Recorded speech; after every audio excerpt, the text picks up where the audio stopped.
Am I the a-hole for never disclosing to my grandchildren's father how much I plan to give my grandchildren toward their futures? My daughter died when my 2 grandchildren were young.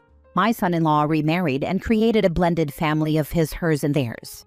My husband and I knew our daughter had left some money in a trust for our grandchildren's future, but she was young when she died and didn't have a lot to leave them. So we decided to make sure they would receive a very comfortable amount from us once they reached 18.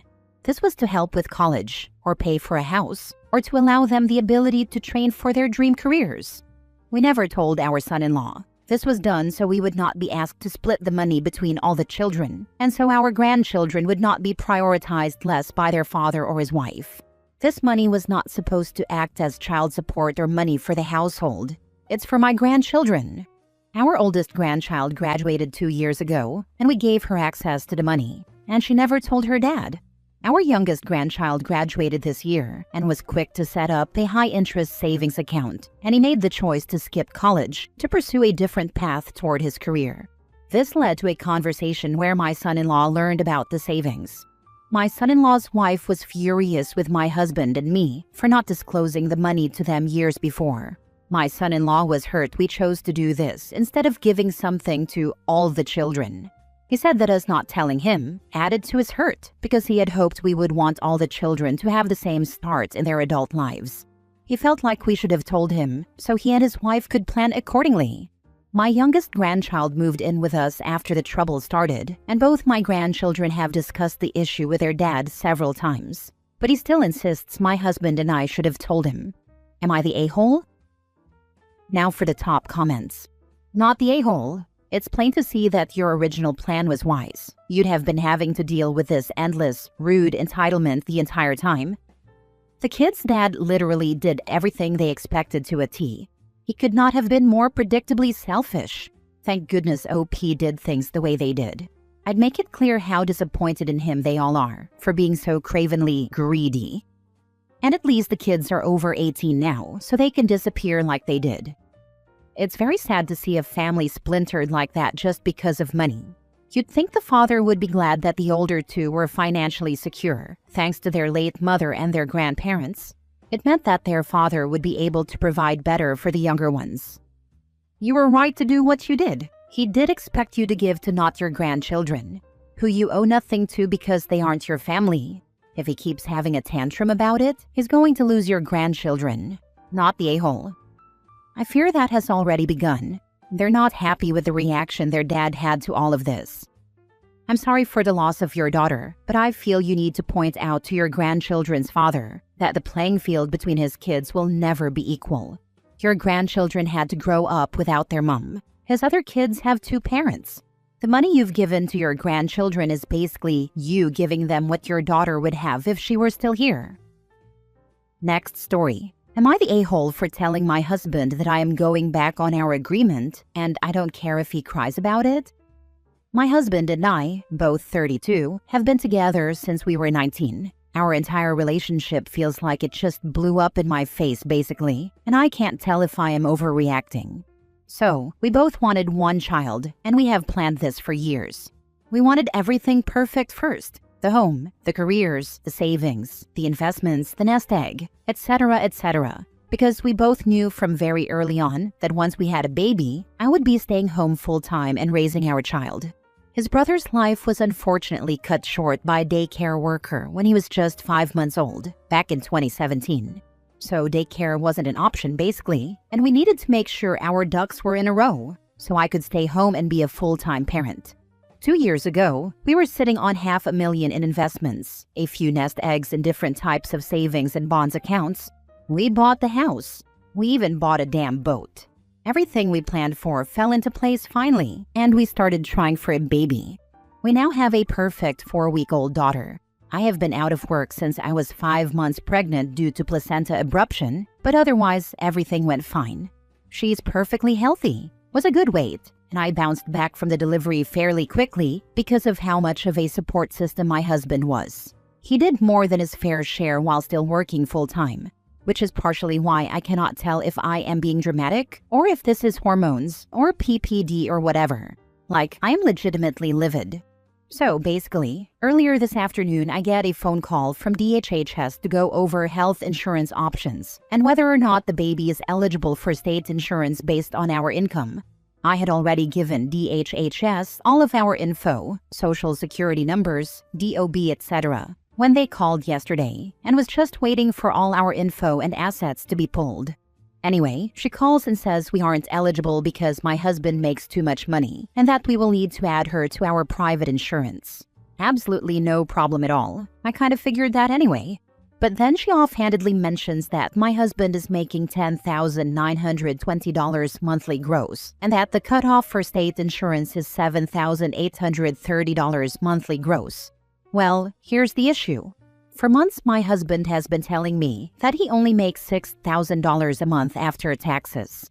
So I get off the phone and I log into my husband's computer and into his banking, and sure enough, his monthly take-home is bordering around $8,500.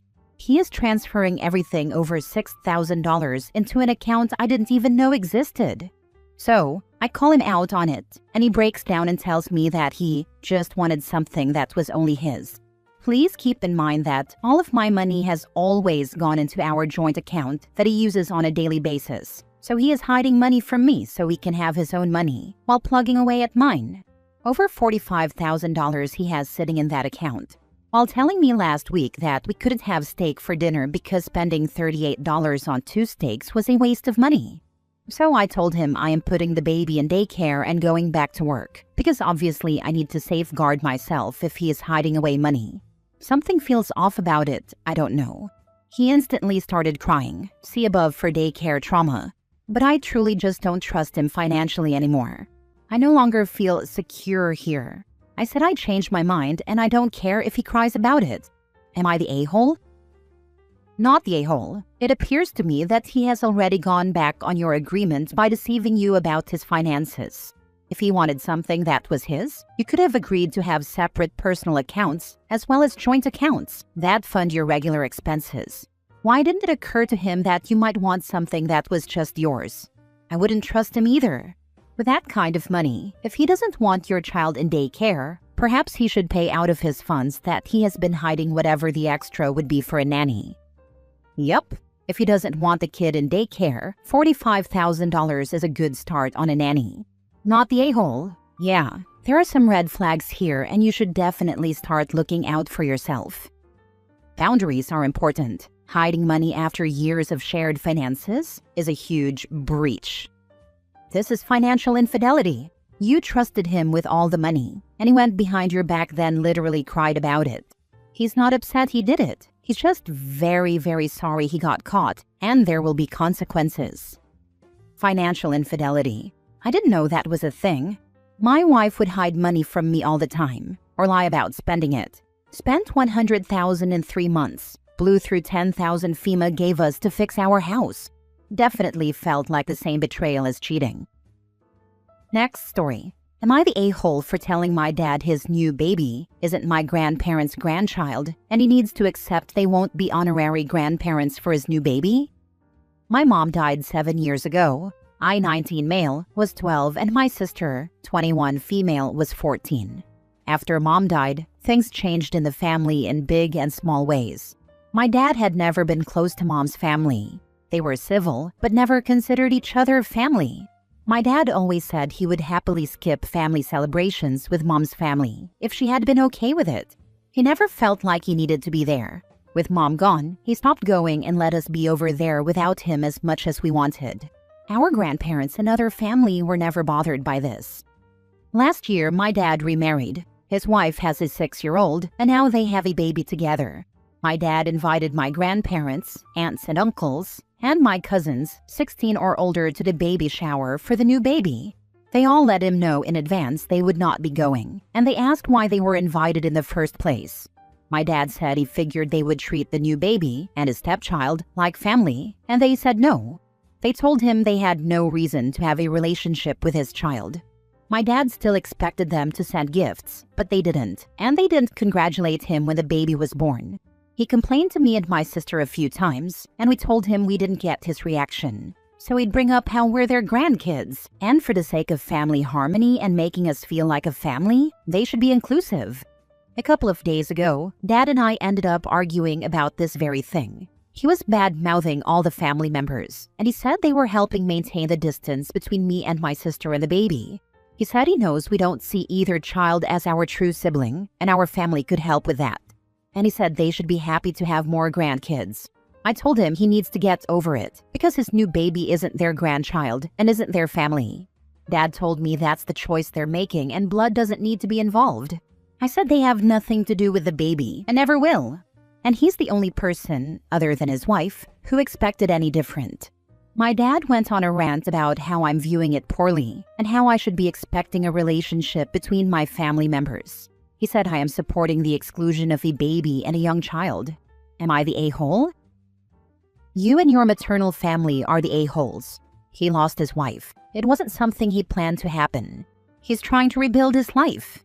He can do that and still be close with the family of the woman he planned to spend his life with before she died.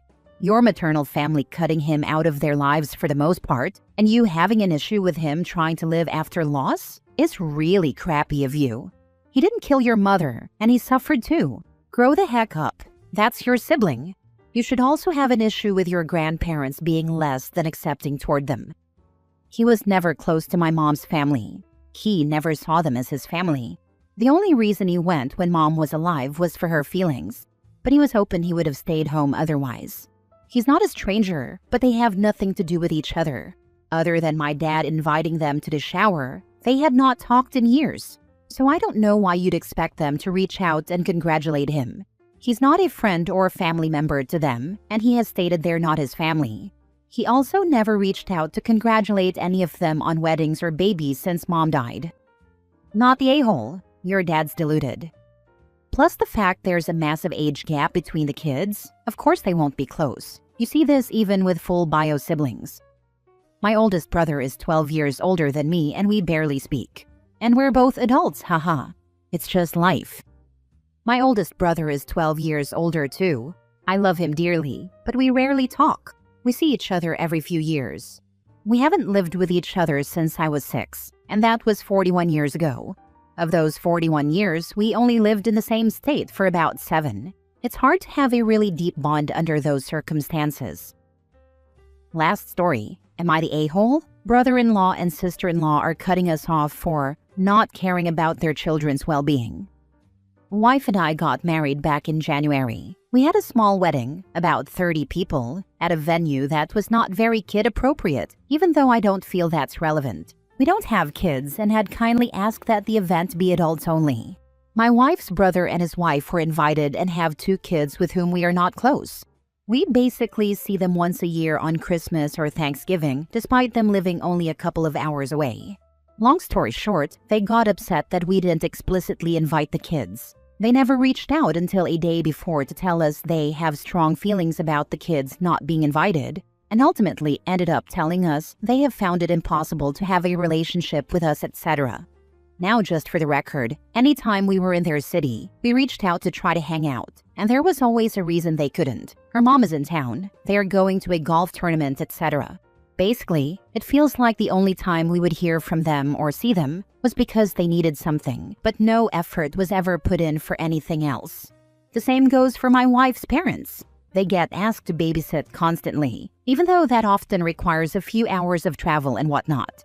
A good example, they went overseas a few months ago and only wanted to take 1 kid, so they asked someone to stay in their house with the other kid. Again, they don't ever come visit. They don't even call unless they need a babysitter. We lived in the same city as my wife's parents until this month and saw them often.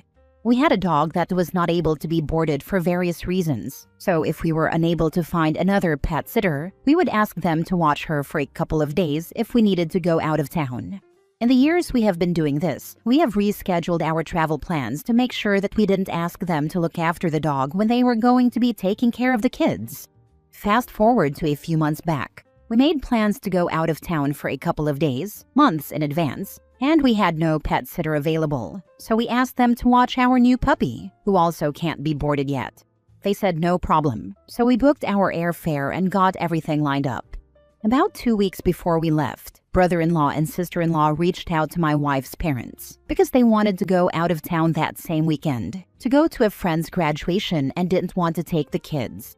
Now the kids are young, and the puppy has not gotten to the point where we feel comfortable with him around small kids.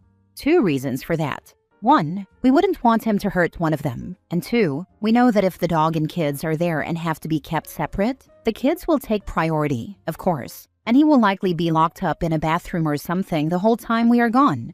We explained the situation and were asked to move our travel plans or allow them to watch the dog and kids, which again we think is a bad idea. So ultimately we put our foot down. Maybe it's selfish, but we already had plans from months ago and have constantly rescheduled to accommodate the kids. My wife received a text from her sister-in-law talking about how they really need our help and they just can't find babysitters where they don't have to worry about sexual abuse among the pages she sent.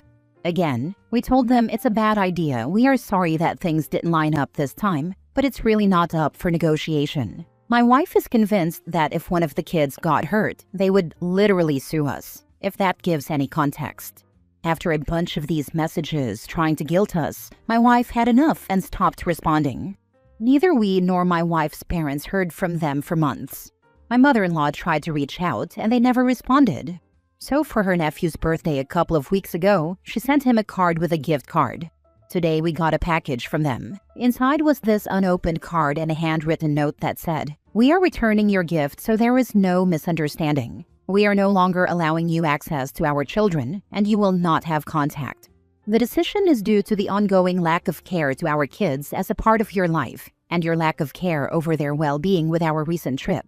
Given this, we are not accepting gifts from you. You are welcome to contact my husband for further clarification. We wish you well." So I'm trying to get an outside perspective. Are we the a-holes? Not the a-hole. They seem like the kind of people that it doesn't matter how many times you have bent over backwards for them. All they will remember and care about is all the times you've said no or inconvenienced them, regardless of the reason. Honestly, I wouldn't be surprised if later on in life they come to you for money or some sort of support. Exactly my feeling. We have accommodated them a lot, but a couple of times we didn't, and now this garbage. Why are you still trying for a relationship with these people? You are spending a lot of time, energy, and emotions on people who really don't care if you live or die. You have your own little family. Enjoy your wife and dog, and let these people do what they do without your involvement. They only want you when they need something. As soon as you say you can't do something, they hit you with abuse. Stop engaging and cut them all off. Mom did it with Dad's family, and we didn't notice the lack. Yeah, I honestly don't know. It's really just the kids as the reason we have tried. That said, it's not worth the mental drain at this point.